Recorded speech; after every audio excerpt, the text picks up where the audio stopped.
This is Cold Start. And for the first time, we're joined by a guest. What's going on, guys? This is Bailey Smith. I'm the general manager at Club Wheelhouse, and I think that's how we first met. Plenty of other things outside of that. Big car enthusiast, and here to talk everything in between.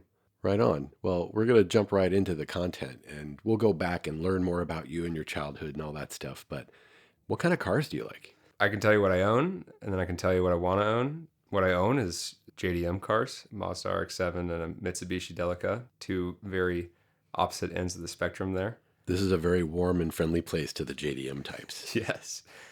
And it's funny that I own those because I don't consider myself a JDM guy. I didn't grow up going to the parking lot meets or drift shows, any of that. I kind of fell into both of those cars.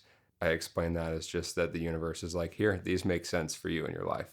It kind of happened that way for me too, right? Just early on, I wound up with a Nissan, and then I got another Nissan, and then it just started this thing. Yeah.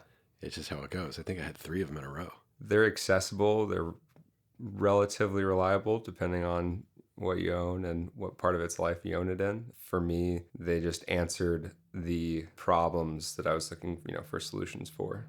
No, it seems like a very good 2-car solution. Very interesting 2-car solution, but I feel like you got most of the bases covered there. I'm cheating a little bit because there's always been a third car. Since I've owned those two, I've had a daily that is much more, makes more sense. When I was in Florida, it was a V8 Chevy Tahoe, right? You could put thousands of miles on that across the state, going 90 miles an hour, just cruising, easy, comfortable, throw your friends in it and go to the beach, blare music, all that, right? And then when I moved out here, I got rid of it. V8 Tahoe makes no sense in California. That's easy enough to explain. I don't know if enough other people with V8 Tahoes around might disagree. I mean, it'd be a perfect Tahoe vehicle.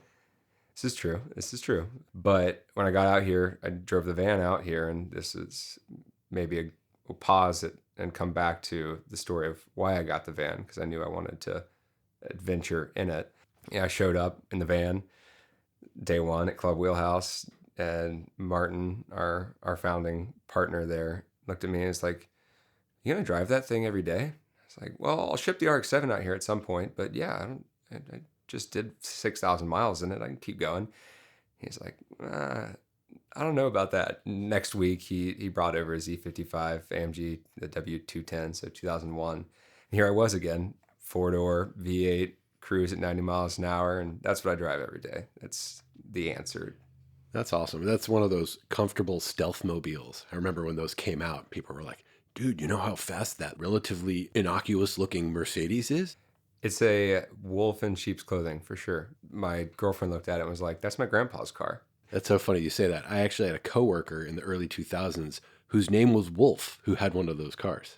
Very German. Well, give us the specifics, like what year and what trim line or model do you have for each of your cars? Oh, this is good. Okay, I made sure to practice this because the Delica especially.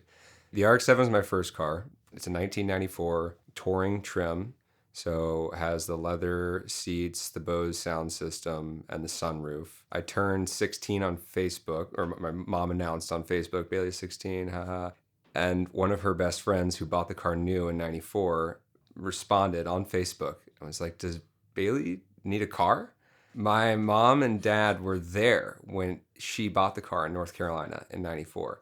He was like, that week, got to take it out for a ride and slide it around and remembers all this. And then almost 20 years go by, and she put 170,000 miles on it as a pharmaceutical sales rep driving around the Carolinas. Clearly not driving it hard because the rotary engine took that long to blow up on her. And then it seized, and the tow truck put it in her driveway, and it sat there for 4 years until I turned 16. And then she goes, "You and your dad want to revive this thing?" And I was just like, yes. I'm starting to Google LS3 prices, and like, this is going to be so easy. So did you LS swap it? No. Man, nothing went as planned. So yeah, we went up there, and we dollied it back. I mean, we were on a budget. This is like right after the recession. And, I'm like, well, maybe a little bit after that. But, I had no money to spend on this thing. I was about to drive a Subaru, my grandma's Subaru Outback every day. And I was like, that's not happening. And so we brought it back down, and put it in the garage, and it stayed there. We started doing our research and just realized like, okay, we bit off maybe more than we can chew. So, save up some money, this and that, and finally found someone to pretty affordably do a swap with a remanufactured 13B. I took it all back to stock to get it running again. But then once you get it running, it's another 2 years of breaking things because it's a 170,000 mile, Japanese car that's set outside. So you drive it and the power steering rack would go bad after a while, or the brake, master cylinder, and just one thing after another. And then I got to college and it made no sense to have this car in college. By that point it was running. Like I was taking it to high school and coming back and running unreliably, but doing it. And then it kind of sat through college, and after college started making real money, started my career in Florida. And the second I was, I had some spare change, I was like, okay, I'm going to start doing some stuff to it. And I found a guy in Tampa where I lived at the time, shipped the car down. He took a look at this stock car and was just like, okay, here's what you can do, big single turbo and rip this and that out. He's like, or we can just do things a little bit here and there until we kind of decide, your path with the car. And I always knew that I wanted the car to live. Like I had these aspirations of moving out to California and driving through the mountains. And, so it never needed to be a Florida build. All the RX-7s running around Tampa and Orlando, or 800 horsepower cars that go to the drag strip and then walk you on the interstate with the fart can exhaust. Yeah. Oh yeah. With the big, yeah. That I knew I didn't want to be that, and that was that didn't fit my ideal of the car. My ideal of the car is what it was built for in Japan, which is to go rip mountain roads, and it's 50-50 weight distribution and just this very interesting power delivery. The obvious rear wheel drive, so it fits in with all the other cars that are sliding around out there. And we started to concoct like the OEM plus my dream build for it. And this guy, Mike, Full Detail Automotive in Tampa, like over the course of my 4 years in Tampa, we just built it into this mountain machine. It's a pretty bold aspiration to want to go climb mountains when you're in Florida. Not a lot of people know this, but I lived in Florida for a while. And I remember then the third highest elevation in the state of Florida was Space Mountain at Disney World. So not a lot of mountain running to do there, but maybe up toward North Carolina or coming out west, you'd have a little better time of it. Yeah. Yeah. I mean, it was just not in its natural habitat. And so, I'm getting carried away here, and I'd love to get into the details, all the nerdy stuff about the build, and we should, but to kind of round out my 2-car garage, as we were talking, or 3 with the commuter, which is self-explanatory. But I had these aspirations of moving out west, and with that, when I'd come out and visit my girlfriend who lived in Los Angeles, just moved up to San Francisco with me, we'd go camping in the back of her Mazda CX-5. We'd be in the desert or in the redwoods or wherever we'd be, and I'm like, there's a better vehicle for this. Like you'd see people in their 4Runners or their Sprinter vans, this and that, but I wanted something with some character. And in my dreaming, it's like, okay, how about I'll buy whatever it's going to be in Florida, and then when I do make this move, whenever I make it, because I didn't know at the time what my plan was, I'll be ready to do a cross-country drive. And so that led to 1 a.m. on YouTube looking at Westphalia builds, or everyone's, here's my Overlander Adventure Mobile build, blah, blah, blah. And in my YouTube scrolling, a Delica popped up. And it was my friend, the only other car guy in Jacksonville that I knew, because we were a small town. There's one exotic car dealership, which I got a job at by just walking in every day and then being like, you're the only kid who seems to care around here. How about you start sweeping the floors, Right on. And there's one other kid with a camera that was always at the shows, and his name was Nick, and I hadn't talked to him in years. And it's this selfie video of him on YouTube being a semi-car influencer driving his Delica across the country. And I'm like, I literally called him up the next day. I was like, you're living my dream right now. Tell me about this car. And he had nothing but amazing things to say. He had bought it, and immediately he bought it because he wanted to go to a Grateful Dead or the Dead & Co. concert in what's the venue in Washington? The or is it in Oregon? But the with the river and the gorge. Oh, the gorge, yeah. He was like, I'm going to drive out there because it'd be too expensive to buy tickets and plane tickets and then concert tickets. And so he was like, I need a car. And he bought the van so that he could drive it out there and back and then flip it and maybe, cover his I was bill. going to say, buying a vehicle instead of buying plane tickets, only car people come up with that rationale. It's true. And then a Grateful Dead fan on top of that, he has his I need a miracle sign in the glove compartment just for whenever he'd get somewhere and see other Dead fans. Yeah, so ridiculous. And shout out to him because he was my inspiration. He didn't sell the car. He came back. He's like, I can't sell it. He's like, I'd sell it to you, but I just don't think that I can do it. And so I started researching them, and I was like, this is the answer. It's half the price of a Westfalia. It doesn't rust out. I mean, the engine is a forklift motor, for goodness sakes. It's a very industrious vehicle, and they're past the 25-year rule now, so they're rolling in. So I got on Facebook Marketplace, and their one was an hour north of me. It was Thanksgiving. I was in Jacksonville seeing my family, an hour north, and it was the same guy that had sold Nick his. So it was like a trusted seller. I drove up there the next week, checked it all out. It was like the cleanest Delica I'd seen out there, reasonably priced, this and that. My dad and I went up there, and on the way I was like, is this a dumb idea? He's like, Bailey, I've had a lot of dumb ideas, and I can recall the day that I decided to walk off the lot of that 86 911 Targa and not buy it. That was the dumb idea, right? Is to not do it. And so he kicked me in the right direction, and I drove off with it at the end of 2023, driving it around Florida with no plan, just loving this right-hand drive, goofy toaster oven of a vehicle. And then this whole Wheelhouse thing lined up 6 months later, and I was driving across the country. And are all the Delicas, are those all imports? Yeah. They didn't sell them in the U.S. At all. I think they sold some in Canada, but they're all right-hand drive. I think there's some left-hand drive gas ones out there for like Iceland or something crazy like that. I don't know. But after Japan, most of them ended up in Australia, Canada, the Philippines. They're essentially industrious church vans for, areas that you need to get off-road. 8-passenger vehicles. They're built on a truck chassis. It's a cab over, body on frame, rear axles, single axle, independent suspension in the front, leaf spring in the back, 150 foot-pounds of torque, and a 85 horsepower forklift motor, pretty much. It's an inline 4.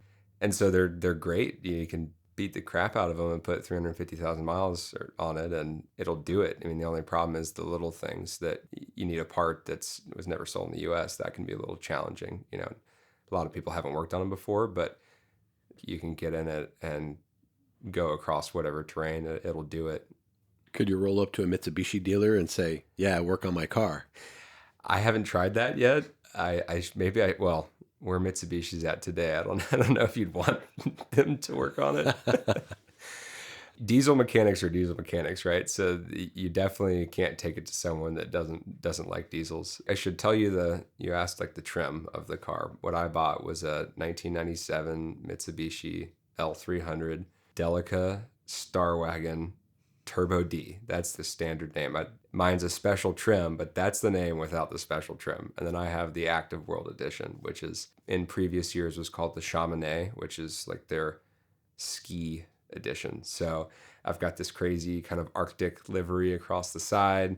It's got dual batteries, so you've got plenty of ampage. Has a little bit more insulation, but not really. And the front bull bar, the front fog lights. You can't believe that it came out of the factory looking like it did. And a high roof. That's the other thing. So I've got an extra bit of headroom. Well, I'm sure it didn't look like anything else in Florida around there, except for your friends. The Arctic edition in Florida. Good matchup. Right. It seems like the epitome of like the late 90s. Yeah. Which both of your vehicles, late 90s, Yep. JDM. It seems like you got a taste. I mean, I like funky, and it's really amazing. What I accomplished was when I park it and you're walking away, like you look back and you smile, like you're happy you have it, that your ride to CVS or to dinner or across the state, whatever it is, you're like, yeah, like that's what I drove out here. It's not monotonous. It's special. And what's really great about both of those cars is, neither of them are high dollar. You can argue the RX-7's, getting more expensive, but mine's not mine's a 20-foot car. You know, it's you get close and it's rough around the edges, but both of them, so many thumbs up, so many smiles. Tell us about the experience of driving across country in a right-hand drive vehicle. I'll bet there's places where you went where people weren't used to seeing that. Yeah, I mean, you could almost categorize the reactions by state, you know, and where people were actually less excited about it were the places where it was more predictable to see it. So you in the Pacific Northwest or in Denver, like it was a little bit less of a confusing matter, right? There are other people out there doing this crazy thing, but like driving through Alabama, where someone would realize you're driving a diesel right-hand drive car, they're like, man, that thing is badass. You know, it's got 10 inches of clearance and it looks like it's ready to go mudding. So Alabama was a really funny place to drive through. I did back roads the whole time. So the car goes 55 miles an hour, 60 if you've got the tailwind and you're headed downhill. You know, it's a 4,000-pound vehicle, so it's not like you're driving a K truck across the country. It's an 8-passenger van, and it can carry load and all those good things, but you're not going fast. You know, you're a brick going through the wind. I think a note for the future is we should sponsor somebody driving a K truck across the country. I'm sure some YouTuber is already on top of that. Yeah, we could do it the right way. They make K vans. Have you seen these? I have, yeah. I think one of them's called the Raccoon. I want the Raccoon. The Raccoon, that's so good. I've seen someone out there that has like a camper built in a K van. I'm like, that's, you know, where are you going? You're sleeping one person. It's a tiny home. It's the tiny home version of the adventure vans. The Delica's a tiny home. I mean, it's the Delica's about half a lane wide. It's all ridiculous, but they're fun. They just so much good energy to them. And so yeah, driving across the country was an experience like that was shared. You know, I'd get out of the gas station, and someone would always come up to you. And it's dirty and it's got Florida plates on it, and I've got clean, untinted JDM glass. So you look through and you could tell someone's roughing it in that thing. I had this great little bed built out in the back and was pretty organized about it, but I looked like a hippie, you know, going across the country. And so it was really fun to connect with people and tell them about the car. No, you know, so many people had never seen it. And I was just like, yeah, get on Facebook Marketplace, buy one. You never know what's going to happen. Right on. Did you wind up at any like car meets or car events on the way? Like what kind of destinations did you hit? I had a pretty intentional path, you know, so like I said, I was all back roads. So I had to map it out and time things out. I went up through the panhandle of Florida, visited my family in Alabama, up into Tennessee, where my first kind of stop was. I had people join me for segments. You know, my mom started with me, but I was like, look, we're not going to spend a week in this thing together. It's not gonna go well. So we intentionally like stayed at my grandma's the first night, and then my cousins, and then we ended up in Tennessee at her family friends, which I was really excited about because he's got a garage that we all here would all appreciate. He's got a Lay Keen Safari car. He's got the Viper green one. I think it's like the fourth one that he built. And then he has a Dakar and a GT3 RS and a Touring. So he's got just a great Porsche lineup. And so that was my first kind of like stop. And we got there and started talking cars. I'd never met the guy. And he's like, okay, I got to go and, you know, to work tomorrow, but here are the keys to both of them. And here are the roads I would go drive if I were you. And so that was an awesome stop along the way. I fell in love with the Dakar that day. I wished that I could transfer all of my stuff into the Dakar and drive that the rest of the way across the country, because man, that would be a good road trip vehicle. Yeah, kind of a little different experience than the Delica, huh? Just a bit. Might be able to go a little bit more than 55. Yeah, and it was I think Maizen blue, so it got a lot of looks too. You know, lifted blue 911, and then I drove across the Midwest solo. So my mom stayed in the luxurious home on the lake in Tennessee, and I had to brave 36 hours of driving. Probably ended up being more like 40 because it's always more in that car. And the end of June, across Missouri, Kentucky, Kansas, and East Denver, it was a battle. There's not much going on out there. There's a lot of corn, and then it turns into a lot of nothing. Yeah, it's like being on the prairie, you know, on the Oregon Trail back in the day, and I'm braving it by myself, just hoping I don't break down because it doesn't like heat. You can't go fast in the heat because that's the one thing with with the Delicas. Like, don't get too hot. You will blow a head gasket. And so yeah, I remember being like shirt off, windows down, AC off, 95 degrees out, going 45 miles an hour. You did sound like a hippie. Yeah, I was for those 4 weeks. California or bust, baby. Yeah. We're making it. Oh my gosh. But in that, I was in Missouri, or they all blended in, but I ran into like a classic Saturday morning, shut down the Ave and on the old town road of all muscle cars. And I pulled right up in the van, parked it, and got out and was like in this whole other world. And that was really the only time that I kind of did anything car related, those two things. And the rest of it was me trying to go places that I wasn't otherwise going to go, you know? So I got to Denver and went to my first Red Rocks concert. My girlfriend flew in, and then we drove up through. We avoided the Rockies because, again, summer, elevation. I was going to blow this engine, you know, no good. So I stayed flat, went through Wyoming until we got to cooler areas, and then did Montana through Yellowstone. Stayed in Jackson Hole. Man, have you either of you been in Jackson Hole in the summer? No. So aside from the obvious of it's an amazing place and everyone should go there for the geography, the summer car culture there is the coolest thing. There in Sun Valley, everyone's driving a four-wheel drive summer car. And so I fit right in terms of like, I mean, people had Blazers and Broncos and FJ Cruisers and old Jeeps, Defenders and everything. And it was just really neat to kind of see, like, the same way that you drive through Marin and on a beautiful day, it's all like 911s out, right? Enjoying, you know, Sports cars. Yeah, sports cars out, enjoying the mountains, like in these affluent summer towns of Jackson Hole and Sun Valley. Like, it was this really interesting subset of, yeah, I mean, that's part of what I love about cars is it's very much an expression, you know, of the driver. And so you can kind of, sometimes you can read a person by the car they're getting out of, you know, other times you can't. Sometimes someone gets out of a car and you would never expect it. And then you have a conversation with them, you know, and they have a story of why that's the car they chose, right? Like I'm talking about my cars right now. And so I had some really great conversations with people in these summer towns where I'm driving my van and explaining to them what I'm doing.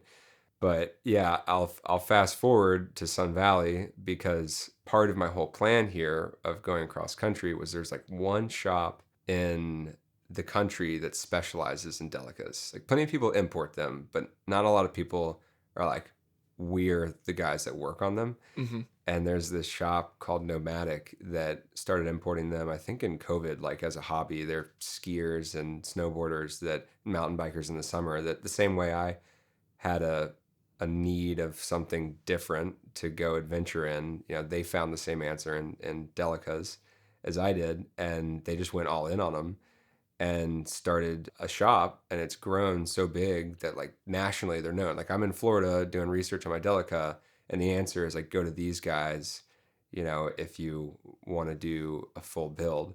And I already had a great clean car that was, you know, well inspected and ready to go across the country.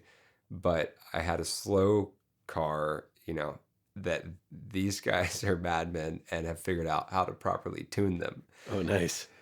Yeah. So halfway across the country, I dumped a decent check into the Delica to basically say, let's get to the, you know, let's give me stage 2 Delica. Yeah. I think that's what they call it. And with that, I gained, I went from 85 horsepower to 110. Big deal there on a percentage basis. I was going to say, starting in 2 digits, getting to 3, big time. Big stuff. Upgrade. Yeah, and they did a full overhaul in the car and exhaust, and it's a tune, but it's all a mechanical tune. There's no, you know, ECU to go in and plug in and start changing air fuel ratios. Like it's all done by cables and wiring and put a boost gauge in and this and that. And so that was actually about my halfway mark in terms of mileage. I was way west at this point, but I went all the way up to the most northwest point in Washington, Cape Flattery, I think. Yeah, and then all the way down the coast. And so like mileage wise, I was kind of at my halfway point.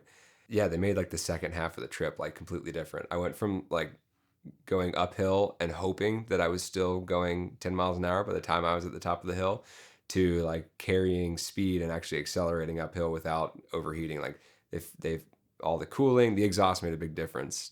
I now have a dual pipe side exit exhaust.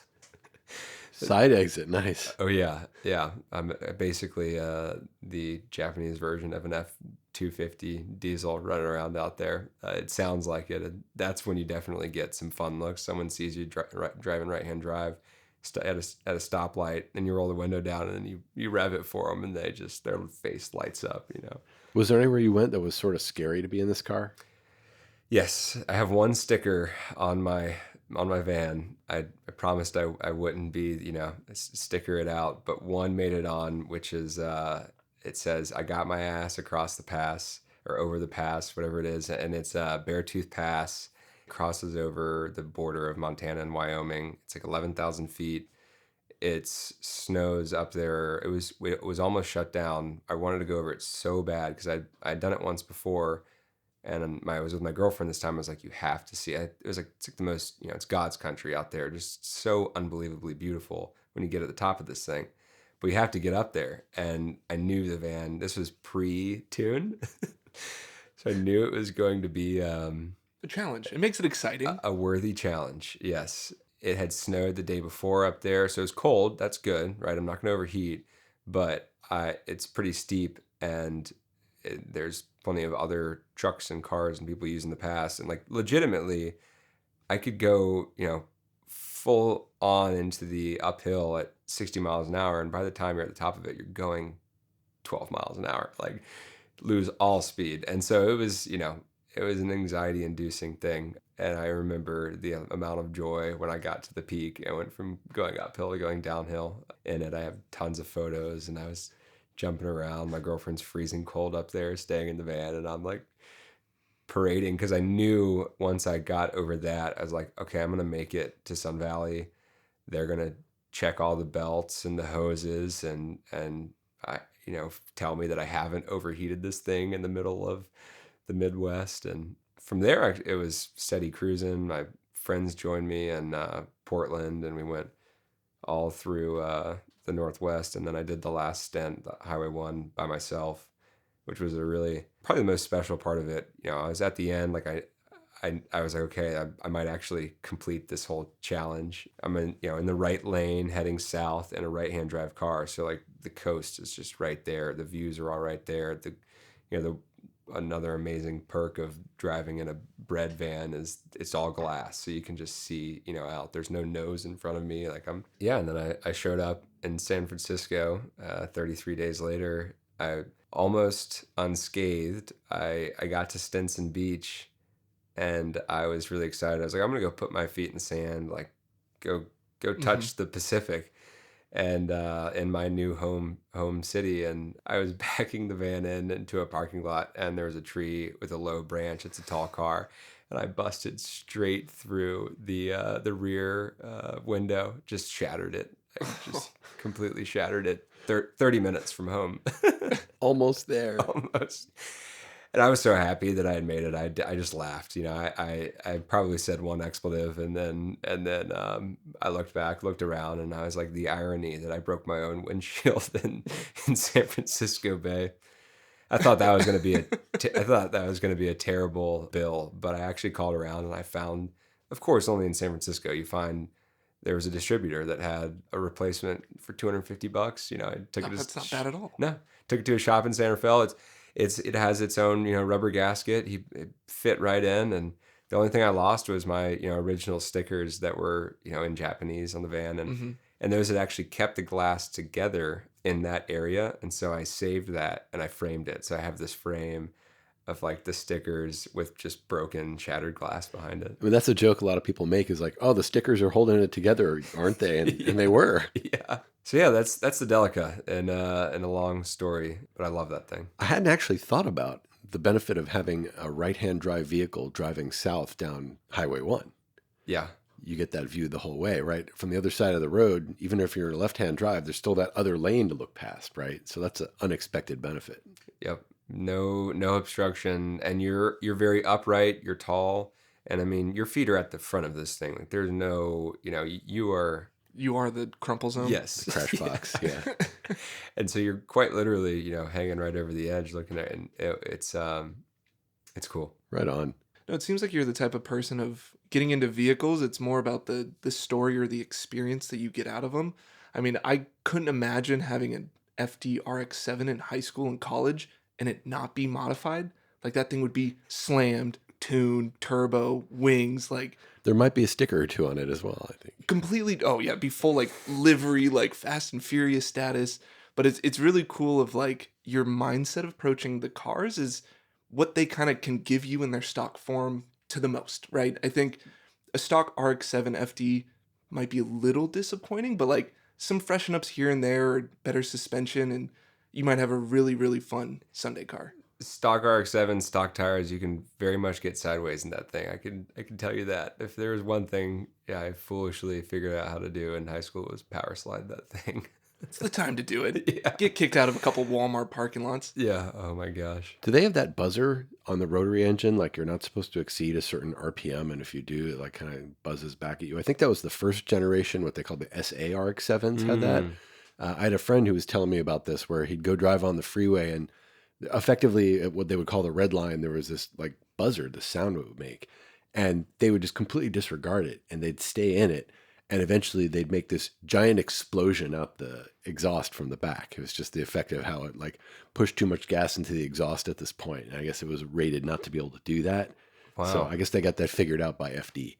Yeah, I have plenty of noises come from the cockpit of that car now. I have my turbo timer's beeping at me, and the blow off valve sounds like it's an air gun, but I don't think there's a buzzer involved with the red line. What would you say sort of represents what you would call the golden era of cars? Oh man, I think it's the 2000s. Like pre-recession, all my dream cars were made from 2001 to 2011. Like I love my 90s cars, but they feel cheap inside. They are cheap inside.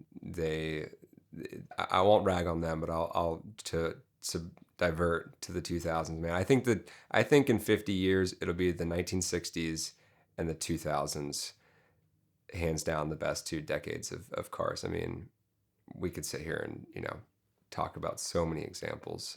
Those are all my dream cars. If I could have my 5-car garage right now, they'd all come from there. What would be in your 5-car garage?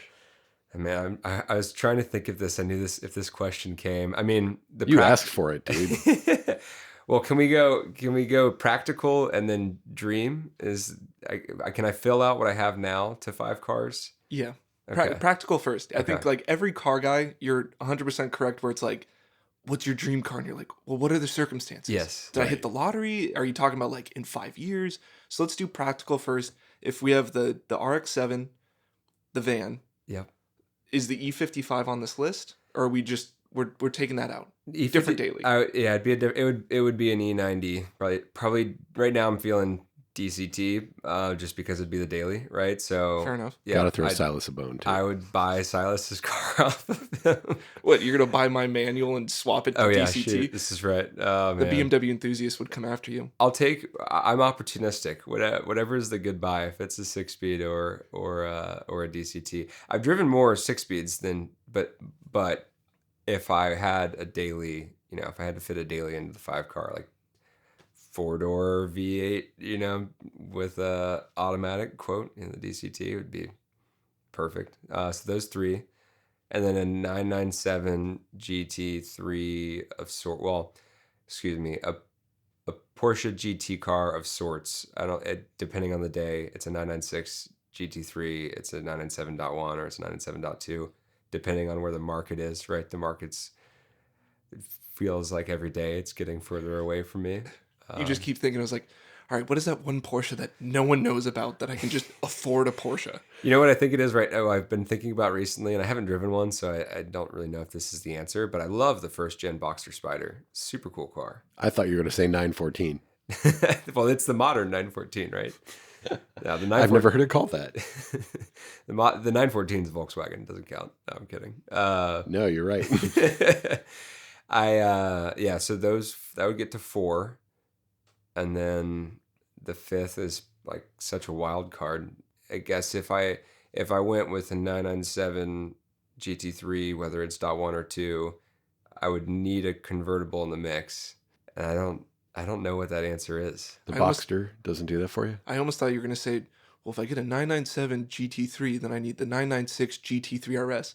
The substitute to a GT car is another GT car. It made this is great. This makes me think of how you were onto something with your 4-liter. I think you couldn't get it over here. You ultimately didn't. There is opportunity, and maybe I shouldn't be advertising this, but they made a lot of 996 GT3 RSs that are over there. Get them over here. Like, I mean, they're not crazy expensive over there. Like a 997.1 GT3 RS is here. $420,000. It's ridiculous. Yeah, there's a weird anomaly in the markets for some of these cars where you can think you're going to be real smart and bring something over, and it might or might not work out. But yeah, that's a car I've heard a lot of people talk about. There are the 996 fans who think that's, somehow more analog of the water-cooled cars. The sweet spot for me is 997, so I'm gonna hold out for that. So going off the topic that we're talking about, like the community, the experiences that you've had with your vehicles, which thankfully you're one of those individuals, you use your cars. Yeah. There's miles that are getting put on them.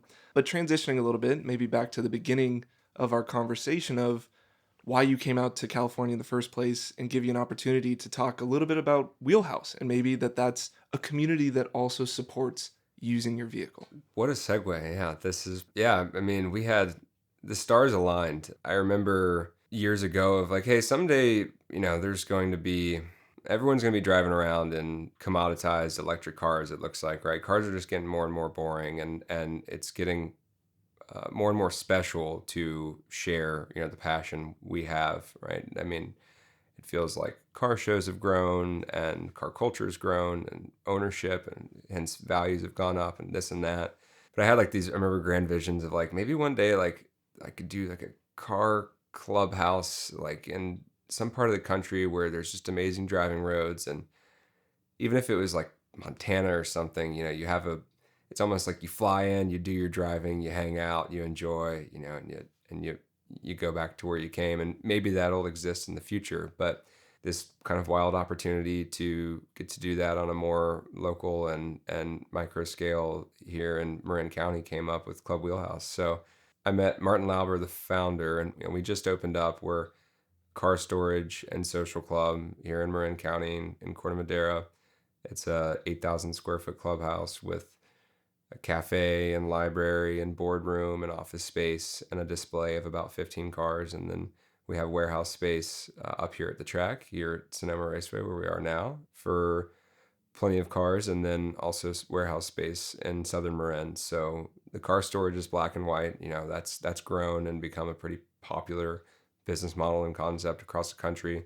It's proven to be in high demand and very necessary. And so, that's easy to explain. And then the clubhouse, it's a social space in the backyard of the neighborhoods of where, most of our members live. So it's member based. It's 5 minutes away from Mill Valley and Tiburon and Kentfield, and at the base of the Marin Headlands and Mount Tam. So it's right there, where you start your drives, and all of this, this beautiful picture I've painted, it has been painted in reality over the last few years. Martin Lauber had this amazing idea. He bought this building out of a really unique opportunity. It was a historied restoration facility. Phil Riley and Co. They did a lot of special cars went through that place. I don't know the exact year, but the Pebble Beach winning GT40 Le Mans winning car that won Pebble in the 90s was restored in that building, and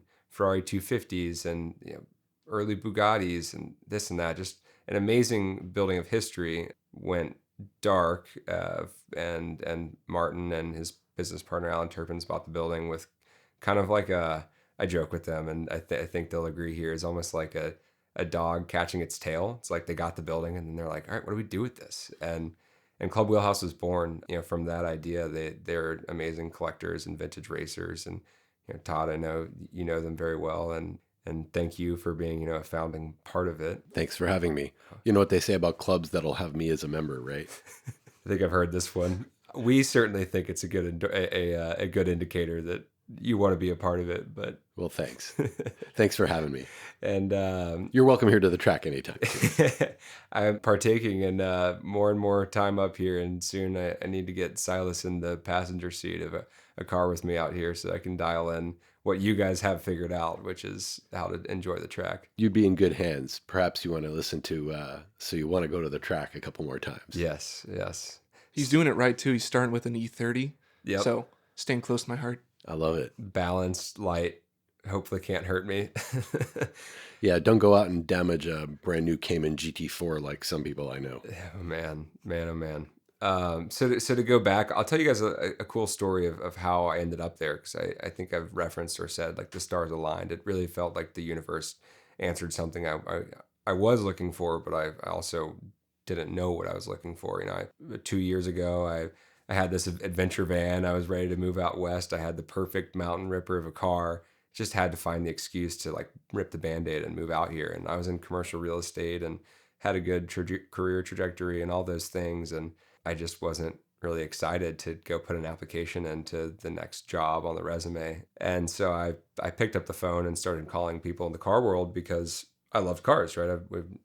It's been the center of my universe for 15 years. All my friend group and my weekends. I quit soccer in high school because it was getting in the way of car shows and my work at the dealership and all that. And and then I went into a career like you would after getting a degree at school. And so I called a mentor who was a car collector and big Porsche guy and has a racing team and races. And so he knows all the caveats, right, of this world. And I just asked him, like, not looking for anything, just, hey, you know me and you know this universe, like, where might I fit in it? And we got to talking, and I think the next day I was talking to Martin because he knew Martin through the racing scene. They'd spend time on the track together, and in my first few minutes talking to Martin, because again, this is a small world, we figured out that we had met.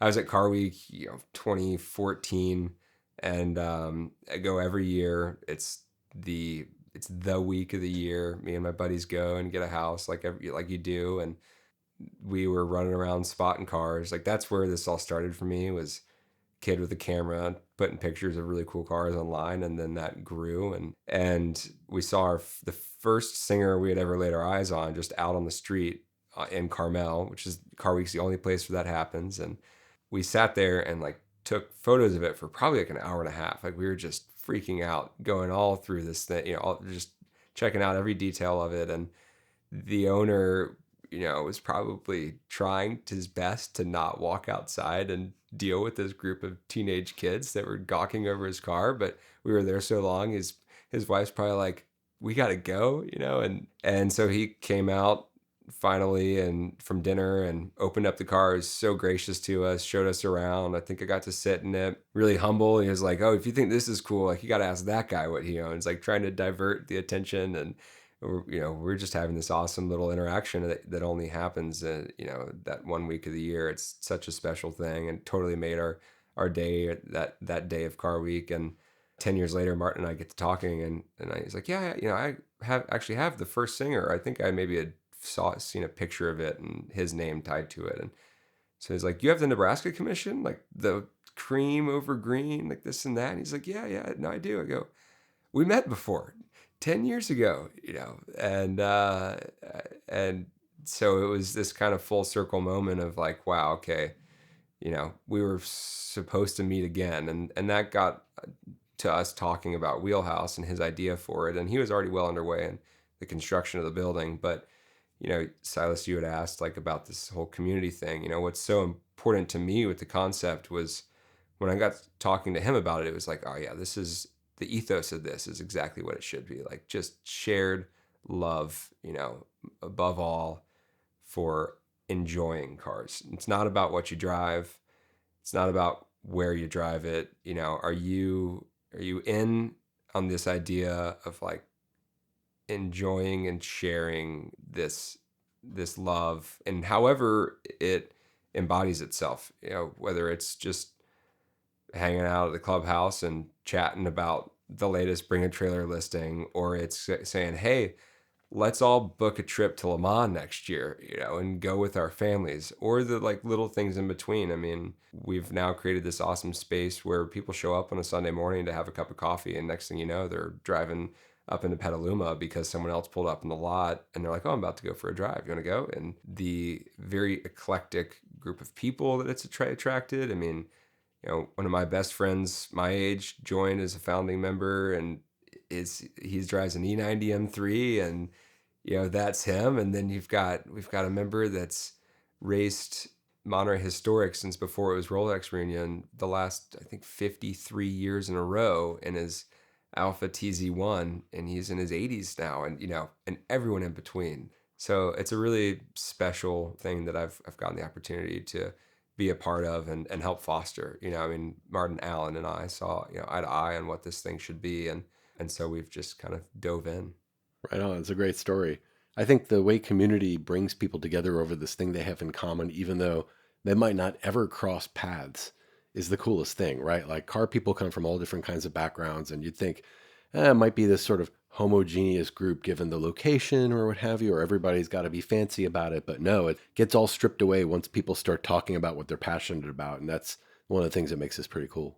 Yeah, how many internet friends that I have Oh that my I've never gosh. met before. Yeah. And it's so cool to see stuff like Wheelhouse popping up, and I've visited Wheelhouse, and it's an unbelievable facility, and those type of communities where you get to actually meet face to face and make those connections in the real world, and how important that is nowadays, where we get so lost of being on the internet, but get out, drive, enjoy your cars, Yeah. meet people, network, all that sort of stuff. It's a really cool community. It's a great source of what I like to say, like activation. It's like, well, you have these things, and a lot of people are storing them, and we're not saying, we're the opposite of saying put it up on a lift and let it collect dust. I'm like, hey, I'm calling someone, I'm like, you haven't driven it in a while, like let's go for a drive. I'll pull it out. We'll both go there. There's this beautiful Alpina. I should show you a picture of it because you'd know more about it than I. But it's a B6 2.8 based on an E24. I think I don't know, but it hadn't been driven in a long time, and the owner came to see it today, and I like kind of nudged him. I was like, man, let's go for a drive, and we have a drive coming up on the calendar with Club Wheelhouse, and so it's like, clear your Sunday, we're all going up to Sebastopol and get this car out. And he's like, all right, let's do it, and otherwise, like, he's a busy guy, and he's got a couple other cars, and it's like, hey, like, it's not a commodity to us, right? Of it's not cold storage, right? It's very much like, hey, how can we make enjoying your car as easy, as it can be? Right. You guys are the catalyst Yeah. to be there, the community side of it. Sometimes we need help every once in a while of like, all right, I haven't driven this and I need an excuse to. And you guys give people the right sort of excuses to use their cars as intended. Yeah, that jumping off point's really important, right? There's all kinds of events that happen, but we're not all plugged into all those communities. But if you know a friend who is, then you're so much more likely to go, even if it's not like your scene or whatever, and you find out maybe it is your scene after all. You just never really spent the time to get to know it. Yeah. I mean, I'm going to the track on Friday, all because of Wheelhouse, a member who he mainly owns his cars to track them, and they're it's mostly the fun, sporty track days. He's got BMWs. But again, on the topic with Silas here, I'm earning so many points on this Dude, episode. what's up with that? we were chatting at an event at Wheelhouse a couple months ago, and he's like, hey, I'm doing a track day at Sonoma in April. You should do it with me. And I was like, well, the RX-7's not out here yet, and I don't know if it's ready to get beaten up on the track. He's like, no, take my E30, let's do it together. And so it was this awesome sort of reciprocity, right? Of he joined Wheelhouse because he's like, I want to roll through on a Saturday and meet some other guys and go for a drive. But it was this return of like, hey, like, let me bring you into my world of track time. And so I'm really excited on Friday to kind of rip that Band-Aid off and kind of peek into a whole other facet of this universe. First experience at the track is unlike any other. Your mind will be blown. You'll be overwhelmed. You won't know what to think about first, but it's something you won't ever forget. Yeah. It'll be hard to stop They always say the first hit's for free because Yeah. it'll be very easy to get you back and wanting more and more. Oh my gosh. There's a reason they call them car dealers. Yeah, I'm here for it. If that's my vice, so be it. Well, I really appreciate you telling us about your story and sharing with us and just hanging out with some other car people. That's a big part of what we were talking about. And I think, I hope it resonates. Some of the conversation resonates with people who listen to this. And maybe it's just the beginning of the story. You know, we tell it like, oh, you made it here and now that's happened. But it sounds like there's more still to do. I certainly hope so. I feel like I'm just at the beginning of like the next chapter. That's how I always looked at this move out here, right? As turning the page and a new chapter and just getting settled. And I'd love to say it just means so much to me. I didn't get here that long ago, right? And here I am with two what feels like friends in the room, right? And we're just chatting, and it means a lot, to be a guest here. And it's just a great example of what, again, cars have been to all of us, right? It brought us into this room, and it's effortless to sit here and just talk with you guys. And so thank you. Hey, thanks for being here. And it's that catalyst, right? That things jump off of other things. And if you find the common thread, you don't know which way things are going to kind of come together and where it's going to take you next. Yeah, I mean, so many stories and conversations and experiences that I can think of that would have never happened, if I hadn't have talked to that guy that stepped out of his 430 Scuderia in the parking lot of, the grocery store, or said hey to that familiar face at a car show. I mean, me and all my buddies went to Jeddah last year for the F1 race, and like that was purely just because someone we saw every year at Car Week that was like, hey, you guys should come out to this. And then we did, and how do you have that experience if you don't dive into what it means to us, Yeah, that's well said. Thanks for being here, Bailey. Thank you for having me, Todd. Thanks for being our first guest, and hopefully we'll have you back on with an episode of I Survived My First Track Day. We'd love to hear about your experience afterwards, what you think about it, and when your next track day is going to be. I'm happy to do it. Hopefully we can all do one together soon. So I look forward to it. Well, thanks. This has been Cold Start. Next time, drag racing.